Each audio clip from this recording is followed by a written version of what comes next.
I want you to remember the recent conclave.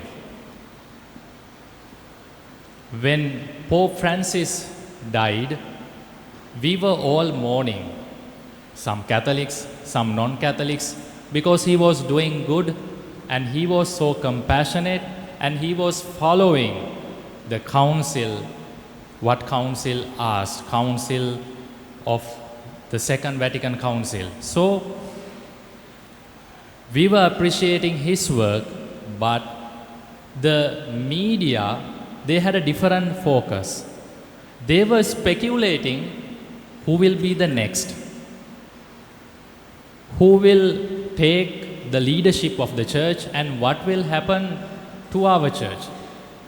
And these were some of the candidates that they were speculating to be a new pope.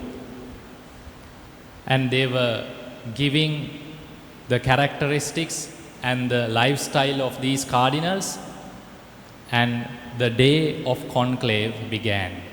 All cardinals gathered in Sistine Chapel, they prayed.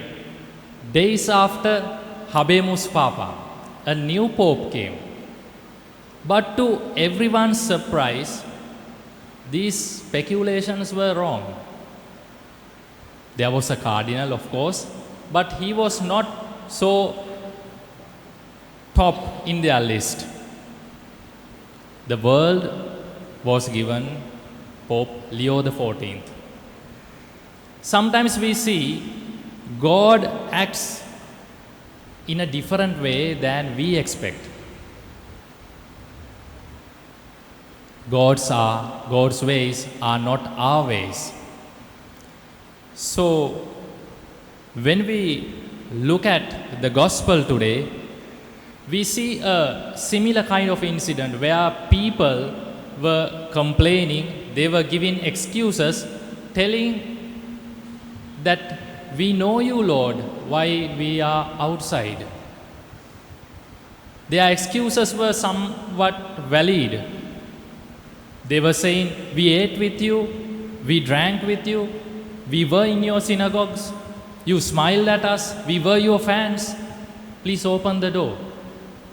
But Jesus was giving them a clue, saying that what you expected are not my expectations. As Catholics, sometimes we have that same attitude, sometimes same complaints or excuses before the Lord. My grandparents were Catholics. We are from this prestigious parish in Tibirigasyaya. We come to Sunday Mass. We never miss. Sometimes our grandparents taught us to go to catechism classes. So we send our boys and girls, our sons and daughters, they are faithful in their catechetical studies. And we are in this church organization, that church organization. But Jesus is saying, it is not enough. You would ask me, Father, are they not good?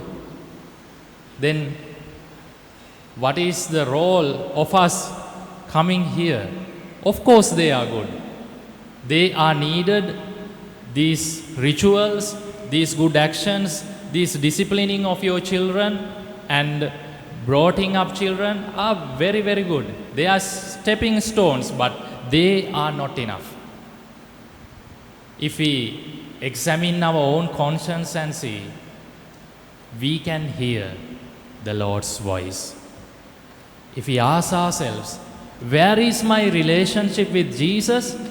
Not on this Mass, but after Sunday Mass. How do I react to people? How do I respond to people when they are not my friends?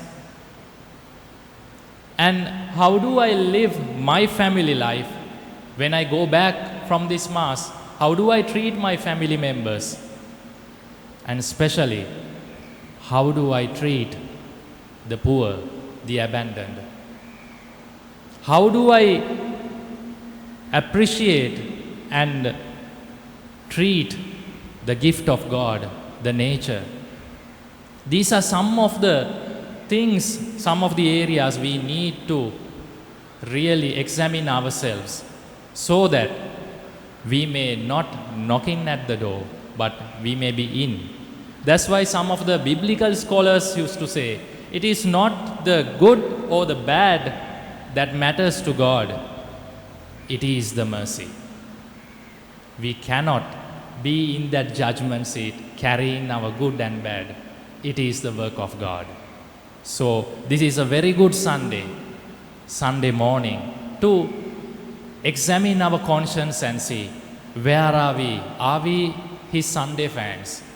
Are we His name holders called Christians? Or are we people who are really making an effort to live with His teaching?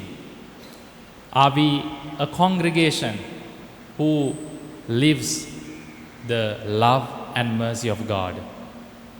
Let us ask the intercession of our patron Saint Therese, who did that work in her life. She was trying her best to do little things for Jesus, and she was carrying and living with that Jesus. Let us ask her to give us that humility to change our attitude and to come closer to Jesus and to be with Him one day.